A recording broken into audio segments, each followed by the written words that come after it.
eo tongotrao.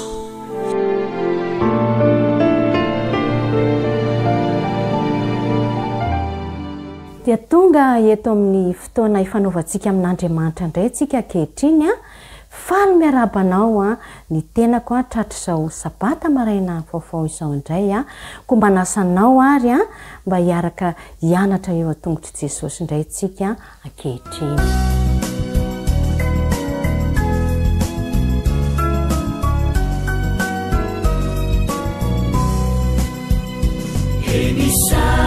Chanao Jesu malalo chachizao futona mamizao yanaranai atungu chao izai piana chao kuambitene nare Jesu malalo izai ainu chalana te nyadamina itwechapechaka wampunaya kuambitenenare Jesu malalo izahai ainuchalana kahirote nyadamina itwechapechaka wampunaya irate nyavyamina itwechapechaka wampunaya.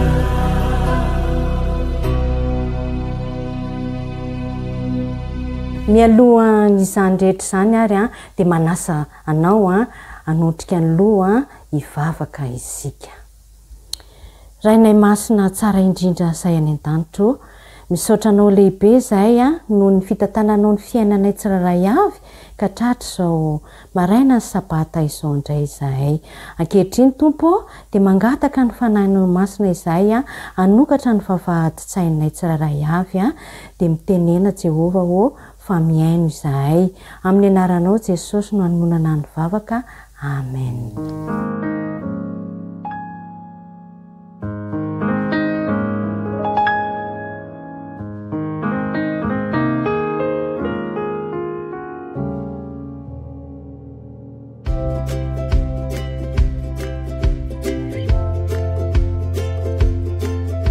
Tonga eto amin'ny fotoana natokana ho an'ny zazapotsy sy zazaminolo sika izao a maka toerana tsara avokoa rakizy a dia anaraka ny tantara indray izany sika izao. Ny lohateniny hoe ny faninaritra nataon'ilay mpitondra tena mahantra. Ao amin'ny Korinthiana 2:7 dia ny fafito ny tsy anjerintsika manao hoe ny mpanome amin'ny fivaliana no tiana Andriamanitra. Hijery ny tantara indray izany sika izao dia miaino tsara sady mijery tsara, mipetraka tsara avokoa.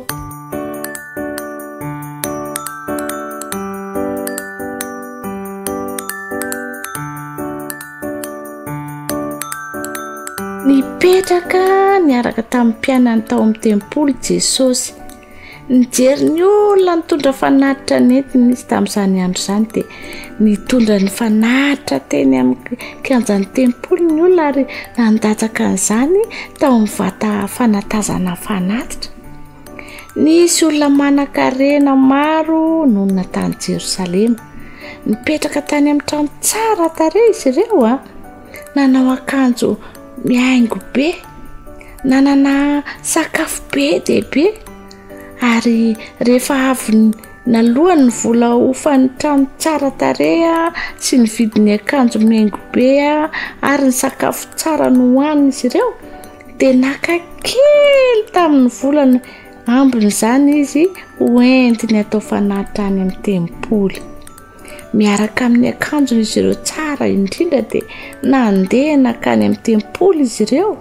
Mijery manodidina azy izy ireo, mitazana raha misy olona mijery azy ary avy eo dia alatsa ny volany ao amin'ny vata fanatazana fanatitra. Na mpanenonenony na koritsany ery ny volany.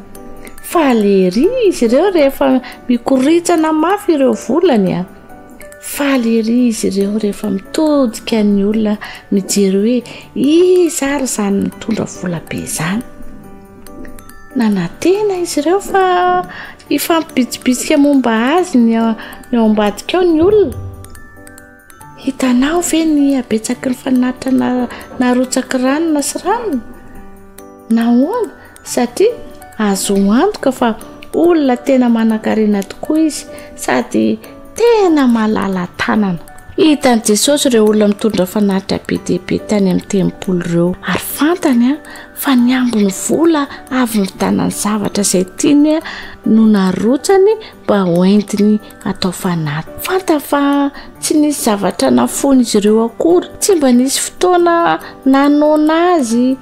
Avy eo dia nahatsikatra vehivavy iray Jesosy teo amin'ny vata fanatazana fanatitra.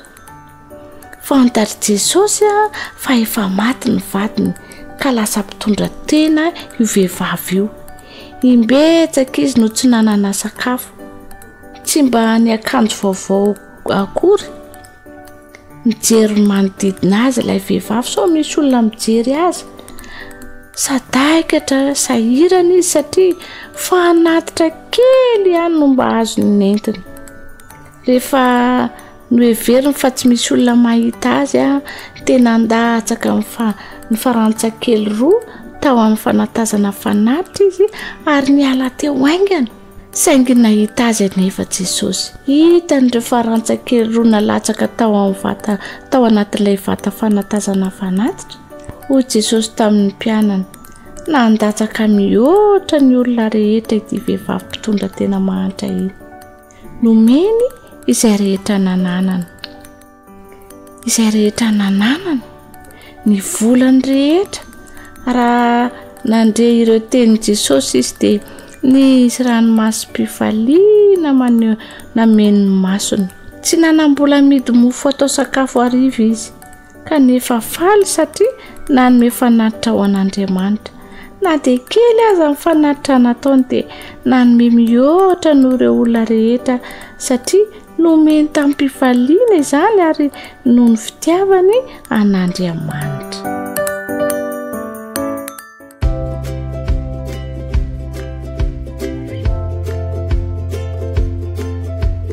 Akory aby antsika rakolonga, faly indrindra ny tenako tafahoana aminareo indray amin'ity sabata manokana ity.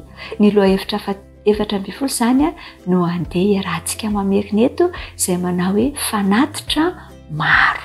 Ny andalan-teny izay ataontsika fitadidina ny tsenjery dia ny rahantsika nahita tao amin'ny Salamo 450 andininy fahenina, Salamo 450 andininy fahenina manao hoe sitrapoko ihany no anaterako fanatitra ho anao, idera ny anaranao ao Jehova ô fa tsara izy. Dia andao indray ary arahana ny tantara.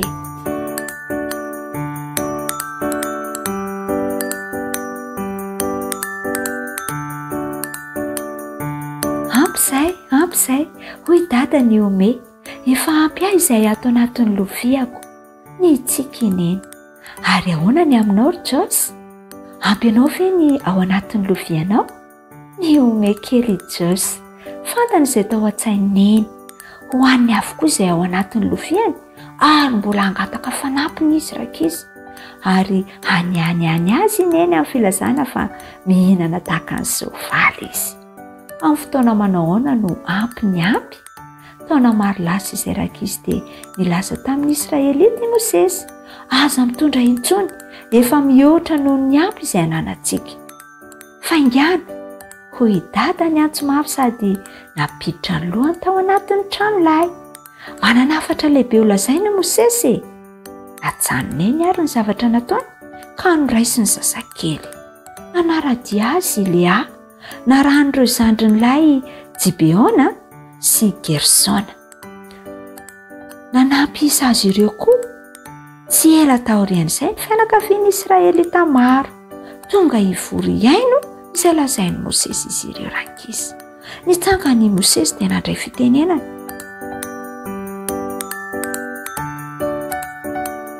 Nanome toromarika ahy mikasika ny tranolay fiaonan'Andriamanitra hoy Mosesy nanomboka ny teny. Toerana manokana hiaonan'Andriamanitra amintsika sy ankofantsika aminy. Mila fitaovana maro itsika hantanterana izany. Izay maniry andray anjara ihany no aoka hanome hono sesy nanoy. Mila volamena, volafotsy sy varana isika. Mila kofehy miloko manga, volomparasy sy mena. Mila rongony fotsy madinika koa isika. Mila hody biby, hazo akasia, menaka oliva, zava-manitra sy vatosoa. Azonao atao ny manome raha toka voahetsika Andriamanitra ny fonao.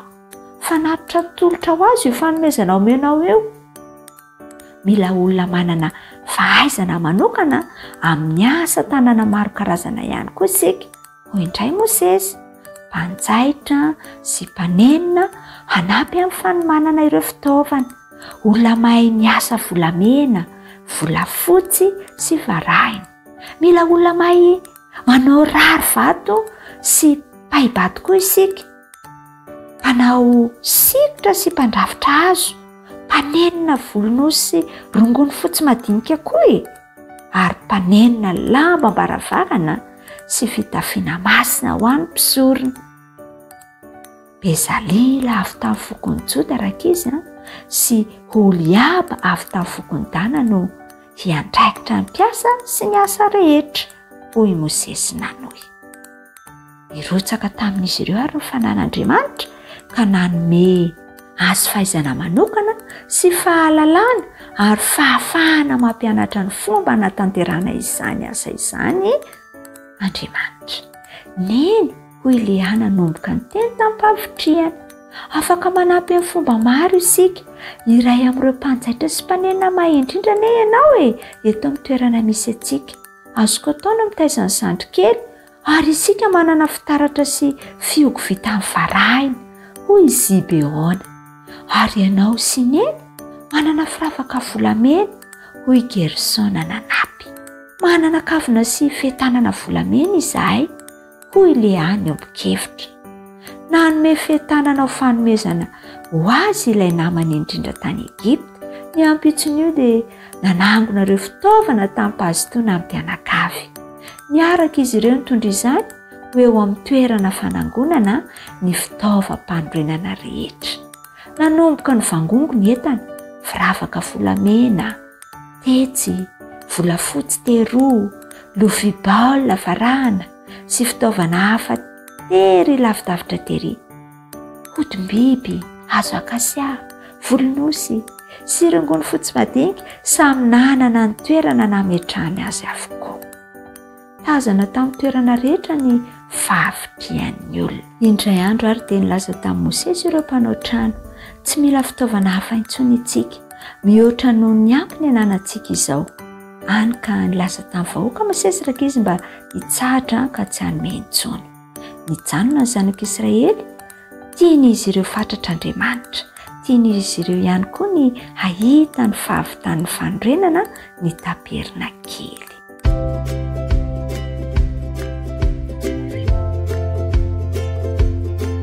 Ampifaliana tokoa no hiara-banantsika tanora zandry indray amin'izao sabata farany amin'ity taona 2020 sy 2020 ity. Lesona faha-efatra ambin'ny folo no andeha raha antsika mamintana indray amin'ity anio ity. Merina ny lohatenitsika dia nitsenjery toy izay fa mahazatra antsika. Mahay daholo. Andao-ary. Lesona faha-efatra ambin'ny folo, fifanakalozana fanomezana lehibe.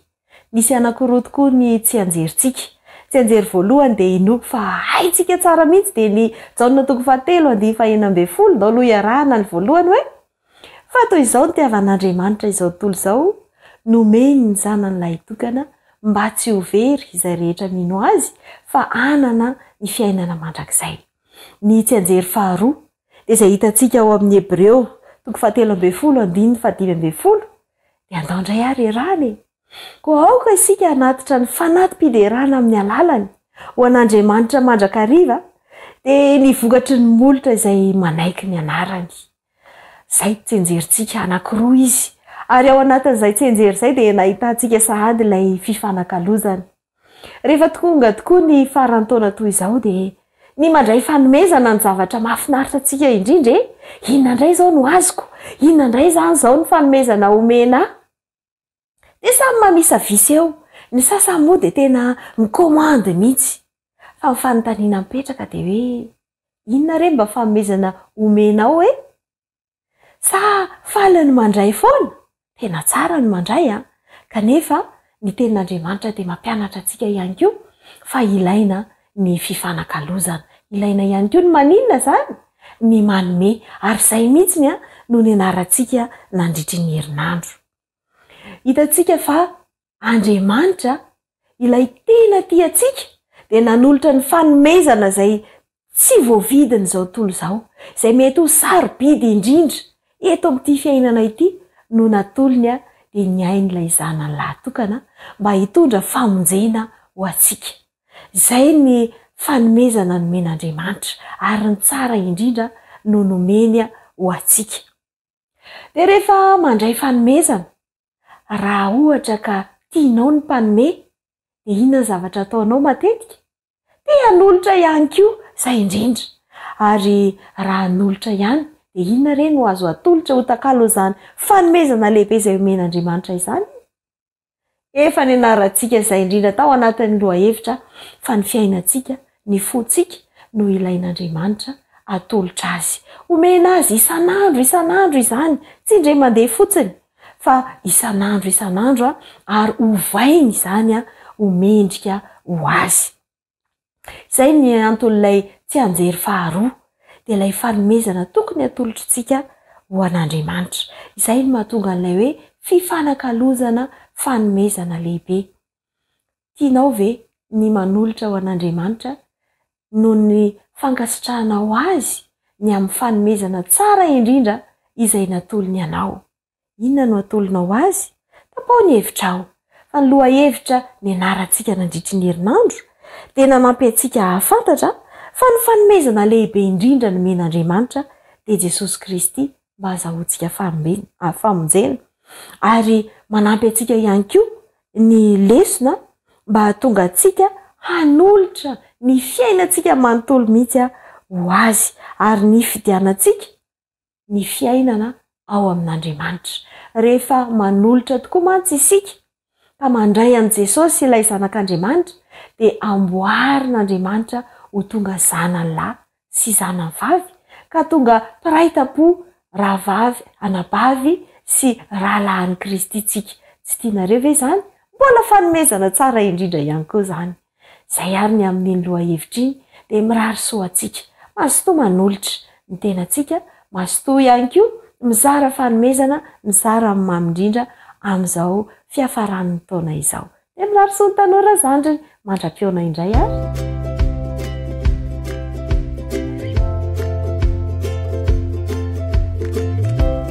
Miaraba ny tanora mantoanto rehetra, miaraba ny ray aman-dreny ny zoky sy ny zandry rehetra ihany koa natratra izao fotoana izao.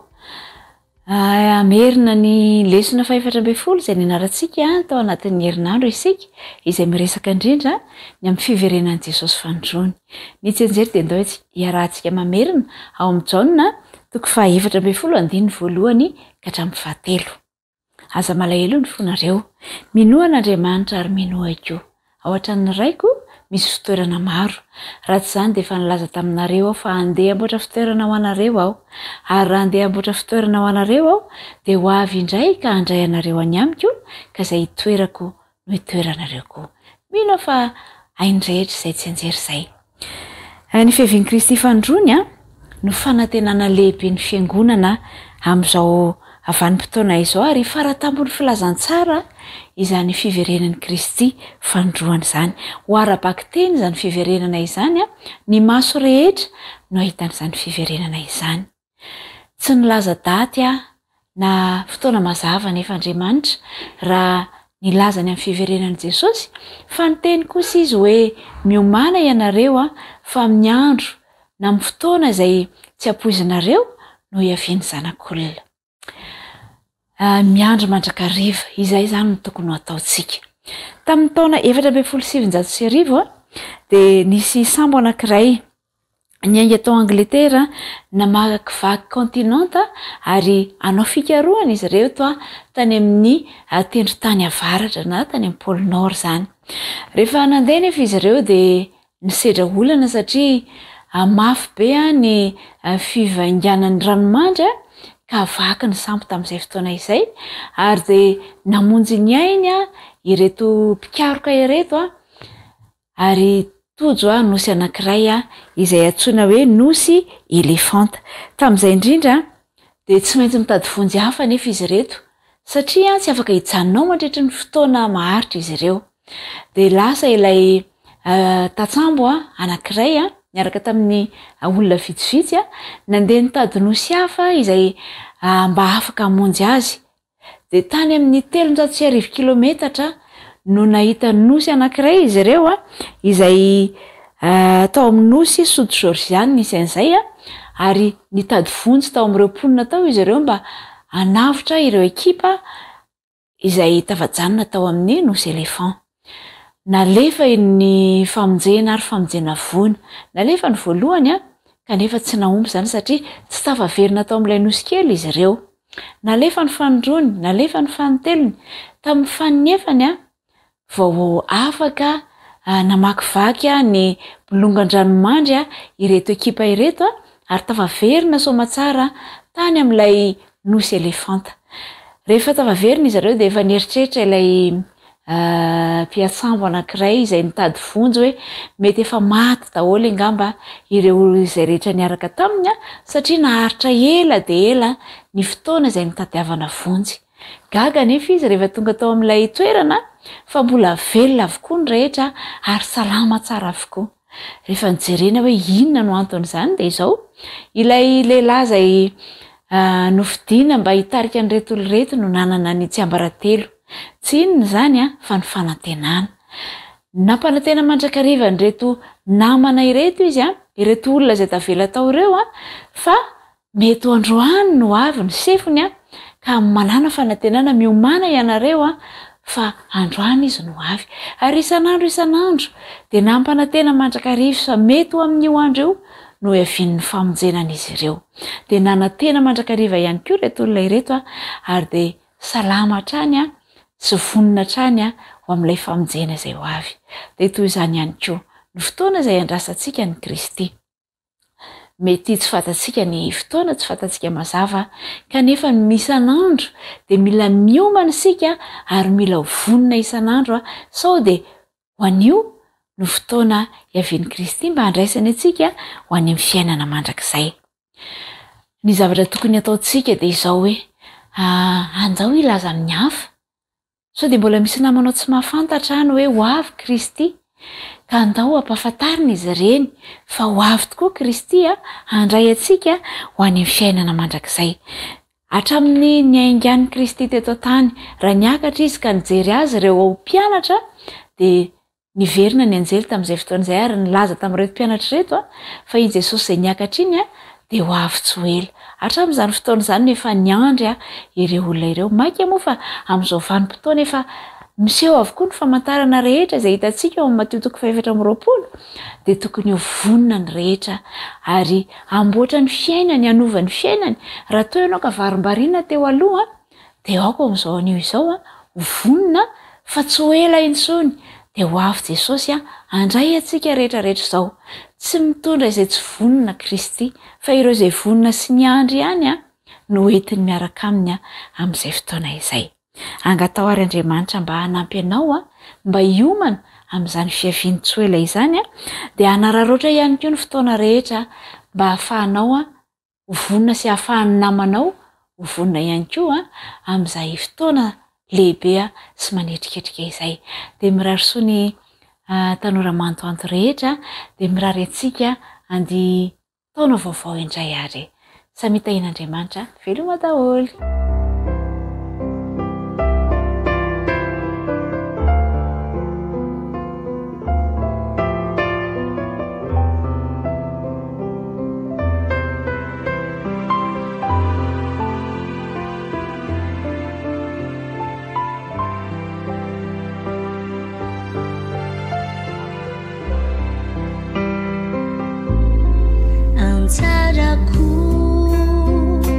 Hasambaraku yanao Jesu nianaraku Deova não baú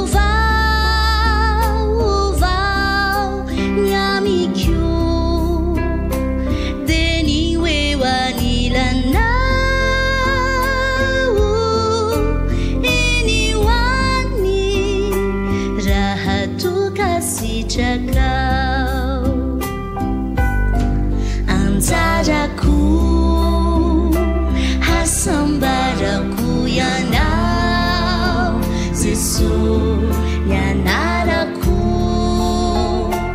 de ovanao mba ova nyamiko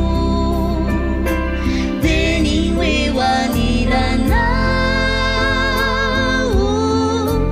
eny hoany raha toka sitrakao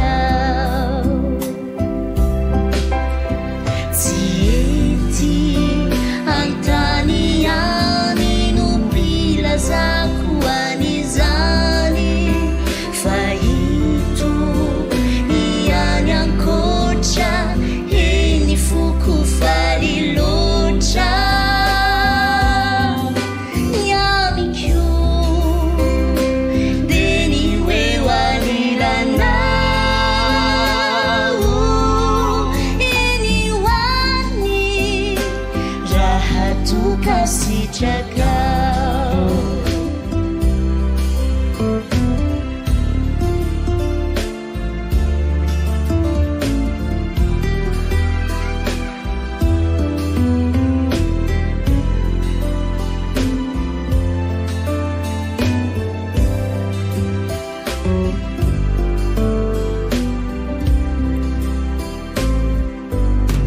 tsy fantatro say anjara tolotrao riray fa niafatro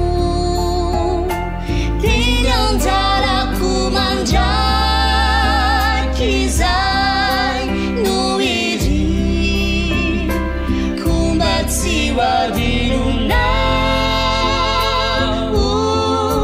hetsy mindrikao fa no niasoavanao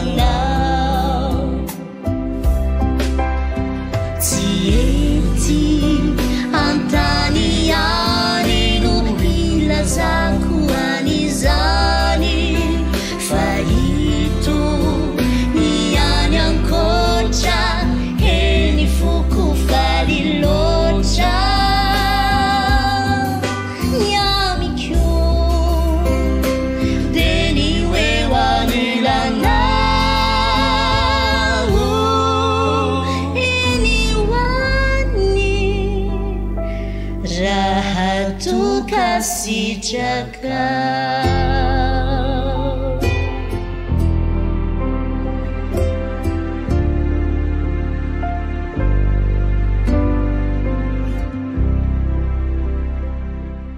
miaraba ny tanora zokiny rehetra indray anatratra izao fotoana izao amerina ny loha hevitra faefatra amby folo izay hitantsika tamin'iny herinandro iny isika amin'ny tianimy ity izay nitondra ny lohateny hoe ny fahefana amin'ny hazonaina ny toko fototritsika dia ny Genesis toko 7 andiny 2:20 ka hatramin'ny 4:20 ary esaiko ianao mba amerina ilay andininy izay novidinao mba ho atao tsenjery atao anatin'izay Genesis toko 7 izay.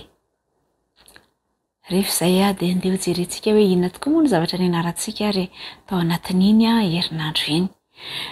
Rehefa namorona an'izao tontolo izao Andriamanitra dia nametraka ny Adama sy Eva tao amin'ny saha edena izy ary tao amin'io saha io dia nisy hazo karazany roa.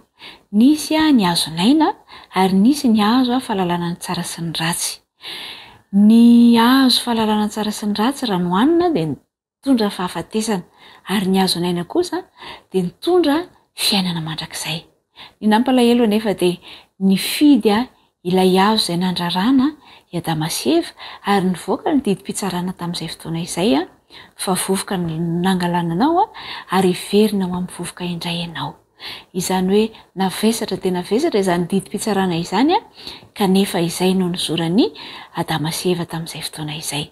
Nanomboka teo dia naniraka anjely Andriamanitra, anjely mitana sabatra toy ny lelafo mba hanakana any Adama sy Eva tsy hihinana ilay hazonaina satria raha toka nihinana ny hazonaina izy ireo tao aorianany nanan'ilay voankazo voarara dia ho velona mandrakizay ao anatin'ny fijaliana ny olombelona ary ho fahoriana no ny ainany rehetra.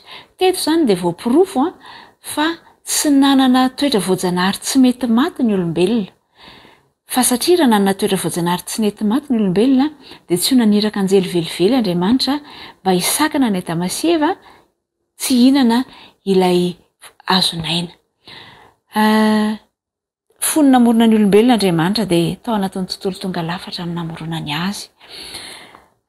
Nametraka azy ireo tao anatin'ny tontolo lavorary Andriamanitra ary niaraka tamin'ny fahasalamana feno sy ny vatoaratra feno na ny batterie plein zany no namoronan'Andriamanitra ny olombelona.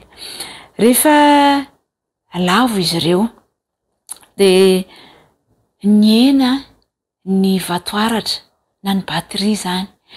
Ny azonaina zany dia toy ny chargeur anankiray izay mamahana ny olombelona mba hanana tanjaka indray ka tsy ho faty. Kanefa rehefa norarana ny azonaina, rehefa nesorina ny lavo tamin'ny fahotany Adama sy Eva ka tsy afaka ninana intsony ny azonaina dia niena ny tanjaka ny batterie teo amin'izy ireo raha izay no fomba ilazantsika azy. Ary tamin'izany fotoana izany tao alohan'ny safidrano dia mbola niaina 700 taona ny olona, teo amin'ny 700 taona ka hatramin'ny 700 taona teo no fepitaona ny ainan'ny olona. Rehefa taty amin'ny 2 taona manaraka dia efa niena teo amin'ny 900 taona izany, 500 taona. Ary tamin'ny andron'ny Abrahama dia efa niena 870 taona ka hatramin'ny 900 taona. Ary Davida raha nanoratra dia 70 taona ka hatramin'ny 80 taona. Raha nitoy ary ny tantara ka tsy nisy ny fahaiza manao ara-tsiansa dia mety ho fohy dia fohy ny fepitaona ny ainan'ny olona. Izany hoe nialany ilay batterie tao amin'ny olombelona. Fa soa fa tonga Andriamanitra nanome hery vaovao indray nanome aina vaovao indray raha vatany voaresin'ny fakapanahany Satana mantsy Adama sy Eva ka nanao izay nandraran'Andriamanitra azy dia nitsangana teo anelanelan'ny velona sy ny maty Kristy ilay zanak'Andriamanitra ary nilaza hoe aoka ho amiko ny famaizana. Miankina amin'ny tsy misy fetra amina fepetra mandrakariva nefa ny zavatra iainana. Na dia ho avy ary ny fotoana ka andehanantsika ho any amin'ilay fiainana mandrakizay izay nomanin'Andriamanitra ho antsika amin'ny fotoana izay anenon'ny tropetra izay rehefa ho avy Jesosy amin'izay fotoana izay rehefa atsangana amin'ny maty ireo izay maty tao amin'ny tompo ary hiakatra kosa ireo velona tao amin'ny tompo amin'izay fotoana izay dia hovana ao anatin'ny ndray mpimaso ny olona ka hitafy ny tsy fahafatesana. Rehefa mitafy ny tsy fahafatesana nefa izy ireo dia tsy midika hoe tonga dia ho amin'ny endrika kanto fa arakaraka ny hinanana ny azonaina no hanavaozana indray ny toe-batan'ny olona sy ny bika manendriky ny olombelona. Izany hoe miankina amina fepetra zany amin'ny fihinanana ny azonaina no hanamboarana indray hanavaozana indray ny momba ny olona rehetra. Mbola miankina amin'ny fepetra isika na dia ao ara ny tsy fahafatesana. Ny fihinanana ny azonaina dia mahatanora mandrakizay. Kanefa tsy nisy na dia iray aza nahita ny fanafody mahatanora mandrakizay teto amin'ity tany ity. Ny baiboly irery ihany no milaza antsika ny toerana ahitana izany dia tsy aizany fa any amin'ny lanitra izay nomanin'Andriamanitra ho antsika. Jesosy ny loharano mahatanora mandrakizay satria efa niantso tamin'izao teny izao izy raha misy olona mangetaeta aoka izy anatonaka isotro. Izao ny toko izay nomeny hoe fa na iza izy no nisotro ny rano izay meko azy dia tsy angetaeta mandrakizay fa ny rano izay meko azy dia ho loharano boboika ao anaty ho fiainana mandrakizay. Ny boky Obolana dia mampitany azonaina amin'ny fahendrena. Azonaina ho an'izay rehetra mifikitra aminy izy ary izay rehetra mitana azy no atao hoe sambatra. Ary ahoana ary ny fomba hisotrotsika eo amin'ilay loharanon'ny fiainana, ahoana no fahatsika misotro eo aminy? Tsotra ny valin'izany. Mihinana sy misotro ara-panahy isika rehefa mbola ety an-tany, fa rehefa any amin'ny fiainana mandrakizay kosa dia hisotro ara-pahan-teny isika.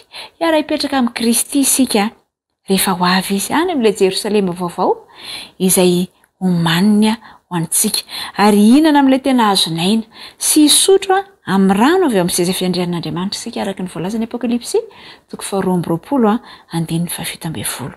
amin'izao aza dia efa hananantsika sahady ny antoka ho amin'izany fiainana mandrakizay izany. Araka ny volazan'ny Jaona voalohany toko 5:12 tokoa dia izao hoe izay manana ny zanaka no manana ny fiainana, izay tsy manana ny zanak'Andriamanitra no tsy manana ny fiainana.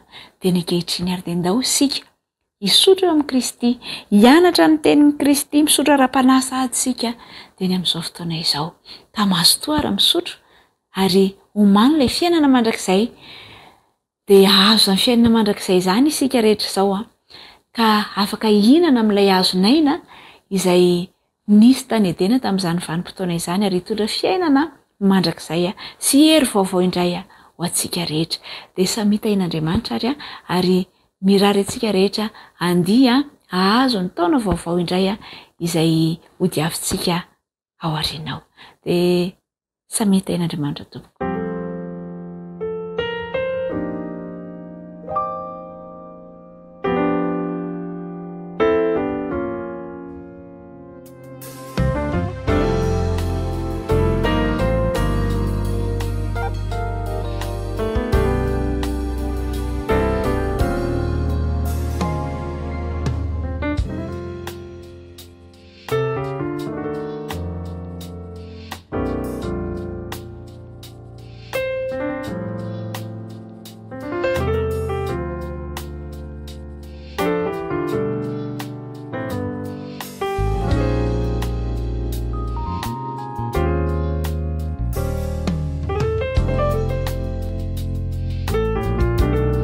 Le miarabantsika rehetra indray manamafy ny fiarabana moa zany zay efa nandeha teo aloha rehetra tonga ho an'ny fotoana zay iatrehantsika ny taridalana ho an'ny lehibe isika koa manasa ny tsirairay avy indray ary mba hanokana fotoana fohy isika hivavaka.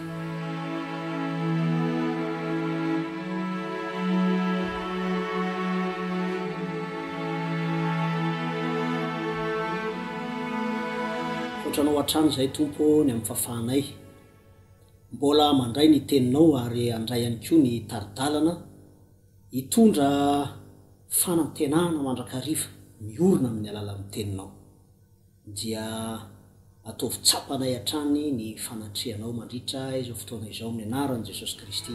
Amen.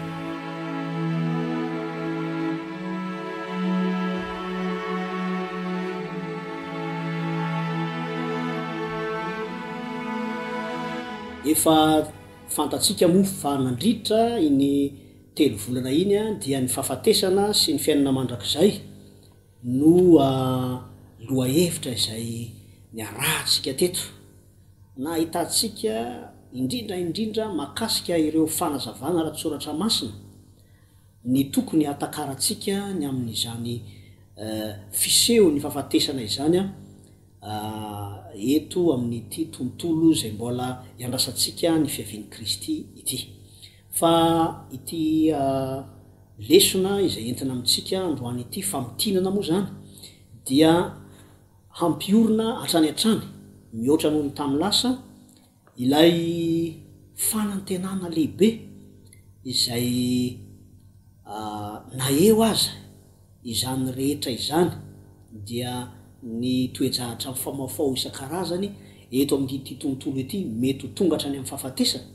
Misy kosa ilay fanantenana izay makasika ny fiainana mandrakizay ka ny lohateny moa dia hoe avaozina ny zavatra rehetra ny tsy anjery ny teny fototra zany dia ao amin'ny Apokalipsy 1:20 ka ny 9:5 izay manao hoe olay mpanjaka izay mipetraka eo ambony seza fiandrianana indro avaoziko ny zavatra rehetra ary io koa izy soraty fa mahatoky sy marina ireo teny ireo.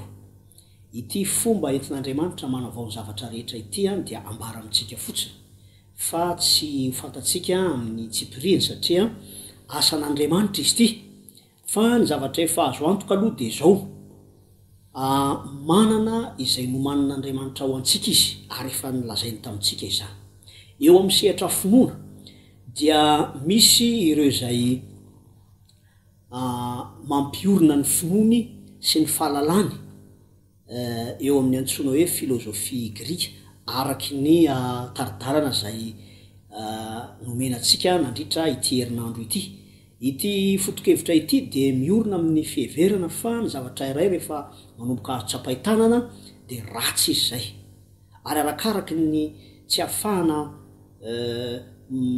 mitsapa azy na mijery azy hita dia tsara izy zay maninona moa zany azo lazaina hoe mifanohatra zany reo hoe tsy tokony hiaraka mihitsy reo zany fa rehefa tsy hita rehefa tsy azo tsapaitanana de verina fa tsara fa rehefa manomboka hita na azo tsapaitanana de ratsy koa zay no tsy afahan'izy ireo ino izany fiainana mandrakizay zany satria raha maka hevitra izy ny amin'ny antsoina hoe eto amin'ity tany ity lay antsoina hoe voafetra ny any amin'ny mandrakizay kosa de arak'izany mamandrakizay azy zany ka tsy afaka hiaraka mihitsy zay zany no fotokevitra zay iveriny reto mpandala ny filozofia grika ireto ho ivo ny finoana nefa zao ny tenin'Andriamanitra de manambara amitsika ny izay mifanohitra am'izany fa ho ampiarahan'Andriamanitra ao amin'ny fiainana mandrakizay ity mahavoafetra antsika ity zay izy ihany no andamina ny mombany zany maro rehefa mpanantenana zay nomeny atsika ahafahantsika mahatoky sy mino fa hoany amin'ny fiainana mandrakizay izaso ianao isika izay vonona ary mandray am-po izany teny fampanantenana izany tsy zavatra vaovao amitsika ny fahafantarana ihany ko fa ny fiainana mandrakizay zay iorenany ny fanantenantsika dia Andriamanitra no ivony ary raha iresaky tsika ny amin'ny antsoina hoe fiankohofana izay mihodikotina ao anatin'izany moa ny fiderana sy ny sisa dia ambara fa rehefa tonga any na ny hira zay ho iraina aza dia fiderana sy fiankohofana amin'Andriamanitra amin'ilay zanak'ondry zay Andriamanitra mpamonjy miantoka ny zavatra rehetra izao fiainantsika izao tsy isy zany tononkirany raha izany fanambarana izany hita fa idera hafa na mety hoe idera tena na idera olona fa kosa ifantoka ao amin'ny ilay zanak'ondry ifantoka ao amin'Andriamanitra izany fiankohofana izany ny zavatra azo antoka ihany ko dia tsy toerana izay neverina fa misy an'Andriamanitra fotsiny ity fiainana mandrakizay zay ampanantenanantsika ity fa am'izao aza dia toerana zay anomanan'Andriamanitra mifamonjenantsika izany marina fa sehatra ara-panahy no tsy maintsy voakasika rehefa miresaka an'izany isika satria tontolo tsy hita maso tontolo tsy azo tsapaitanana tokoa no ientsonantsika ary mahafinaritra rehefa manambara amitsika ny tenin'Andriamanitra manao hoe dia ho any amin'ny tompo mandrakariva isika zany hoe tsy izy no tahaka ny nataony tamin'ny izay voambara hoe tamin'ny andron'ny nofiny dia niara-monina tamin'ny olombelona Andriamanitra fa amin'ny ty fotoana ny fiainana mandrakizay ity de isika no entiny makany aminy ary hiara-monina aminy zay no azo lazaina hoe tapany voalohany entitsika miditra amin'ny tapany faharoa izay ambara mitaridalana fa misy fahasambarana ho an'izay madio am-po eto moa zany dia hitantsika izany fanambarana izany tsy vaovao amitsika izany rehefa miresaka ny amin'ny ireo fahasambarana ao amin'ny matitoko 5 isika fa ny andininy fahavalo de ny marina manokana manao hoe sambatra ny madio ampo fa izy no ahita an'Andriamanitra. Eto zany dia mety ampisalasala nireo izay miorona sy mifikitra amin'ny filôzofia grika izao fanambarana izao, satria amin'izy ireo araky ny efa hitantsika rehefa manomboka mahita defa zavatra tsy tokony hifanaraka amin'ny fahatsarana zany. Ny ten'Andriamanitra nefa de mampanantenantsika mihitsy fa ahita an'Andriamanitra isika satria hiara-monina aminy, ka dia sambatra ny madio am-po. Io moa dia anisany noraisiny ny taridalantsika mihitsy ao anatin'izao tapany faharoa zao dia resana le izy raha asaina isika amaky eo amin'ny taridalana raha ny edisiona malagasy zany ao amin'ny pejy 720 dia manambara izy manao hoe ny madio am-po no ahita an'Andriamanitra, arak'izay voalaza maniry ahita an'Andriamanitra. Ary ambaran'ireo andinindreo izy fa tsy maintsy anaovan'Andriamanitra asa ao anatin'ny olona izay maniry ahita an'Andriamanitra, hanampinantsika iomana ho amin'ilay fiainana mandrakizay zany. Antoka zany ry havana malala fampanantenana, ary ny zavatra tokony hahafaly atsika ao anatin'izany dia Andriamanitra no nametraka amin'ilay izy, tsy isika no nangataka fa izy mihitsy ny tonga de mametraka ary mandray atanana. Ity fomba an'Andriamanitra mandray atanana ny zavatra napetrany ity moa zany dia efa fomba fiasan'Andriamanitra io, ilay dingana voalohany, ka tokony atoky izany isika. Fa ny anjarantsika dia ny manaiky hanana finiavana ny adio. Marina fa betsaka ny ten'Andriamanitra zay hitantsika eo amin'ny soratra masina toa mibaiko atsika hanadio ny tenantsika. Fa eto mahafinaritra ny tsindriny manokana, raha fomba fiteny hoe asiana tsindrim-peo manokana hoe asan'Andriamanitra ataony amintsika izany. Fa ny anjarantsika dia ny manaiky mamela an'Andriamanitra hanao ny asany, zany hoe manana finiavana ny amin'ity asan'Andriamanitra ity, satria izany dia ahafahantsika manana antoka fa ahita an'Andriamanitra isika. Izany mandrakizay zany koa de voambara fa tsy isy ranomaso intsony, tsy ratsy akory ny ranomaso. Ary eto moa izy amin'ny taridalantsika dia to akambana amin'ilay antsoina hoe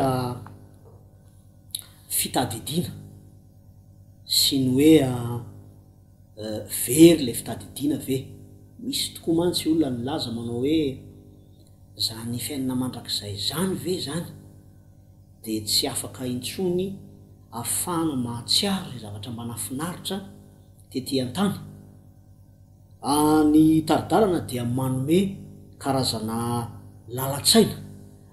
Andeha ovakitsika izany, asaiko ianao amaky zany eo amin'ny pejy 100 ny ity taridalana edisiona malagasy ity zany izao no fanambarana nataony: tsy midika akory fa ho toerana izay ho an'ny fahaverezan'ny fitadidiana ny lanitra, tsy izany, fa kosa tsy hanimba ny fifaliana maharitra izay any an-danitra ny lasantsika.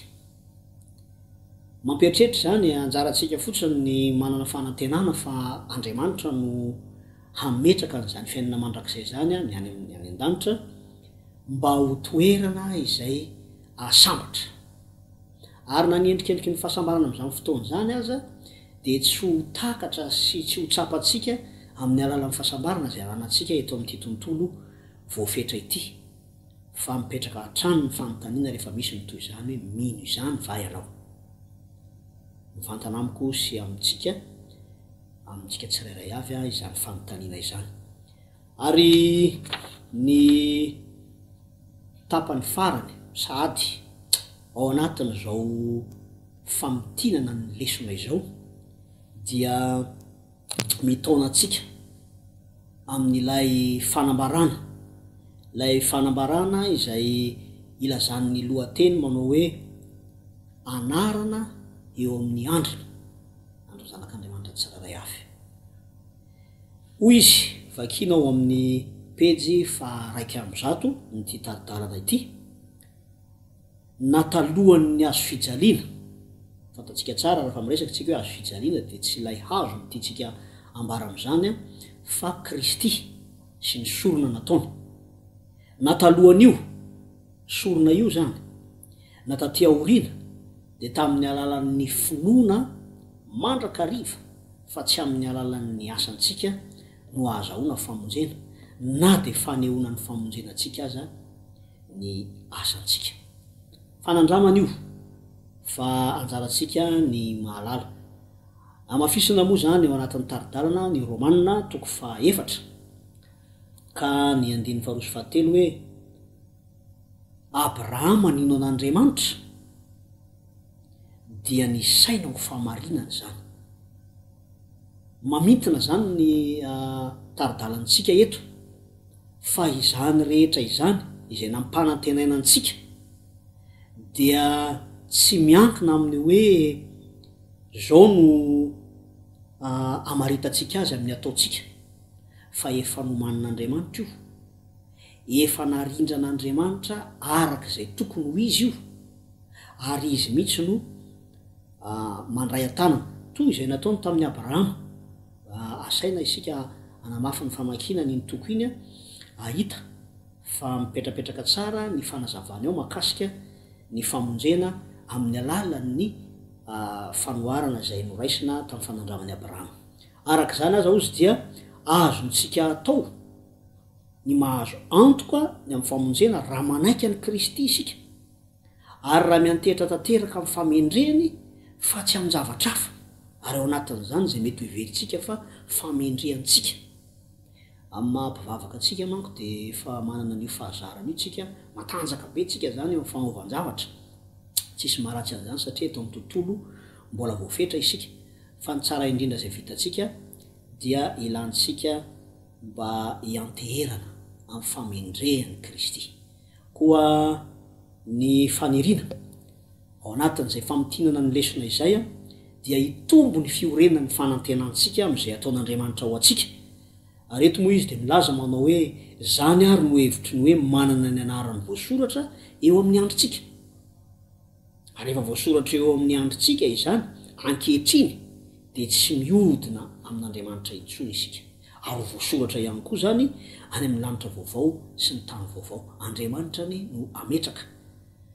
sy atanteraka zany amin'ny alalan'ny fananomasina satria anjarany zany ary asany eo amintsika tsirairay avy izay manao fanandraman'ny finoana mba atanteraka izany eo amin'ny fiainatsika kana de voafetra ihany aza ny mahizy atsika eto amin'ny tontolo ity dia azontsika atao kosa ny ahazo antoka ny amin'ilay fiainana mandrak'izay zay efa nomanin'Andriamanitra tsy isy alahelo na fitarainana tsy isy ranomaso kanefa fifaliana izay mitohy iarahantsika amin'ilay tompontsika koa amin'izao fotoana izao ary dia iroso amin'ny fanatazana ny fanatitra isika araky ny efa niomanantsika izany raha avy nanatrika ireo famitinany lesona rehetra isika koa iroso amin'izay fanatazana ny fanatitra izay isika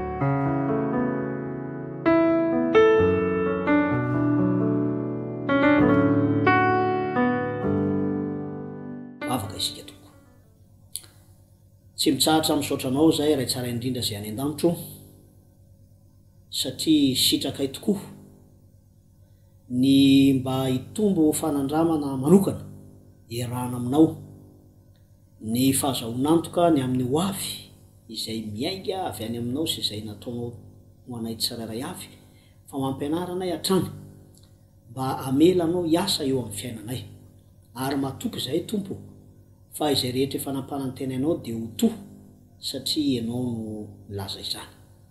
Angatanay aminao hatrany an-trano dia mba hitehirizanao anay tsirairay avy amin'ny finoana, ka ianao ihany koa tompo no hampiorina izany finoana izany ahafahanay mahazo antoka izay fanomanino anay tsirairay avy.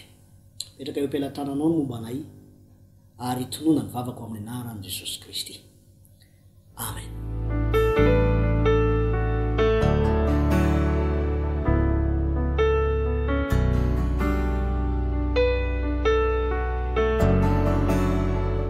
Raha ny marina dia mifarana treo zany ary zao ny fiarahantsika ao anatin'izao fandalinana ny tenin'Andriamanitra izao, fa afaka fotoana fohy zany hoe amin'ny 15 eo dia hiara-hiatrika indray ny fanompoam-pivavahana isika, koa manao mandram-piona mirasoa ary aoka samy hiomana ho amin'izany fanompoam-pivavahana izany isika tsirairay avy.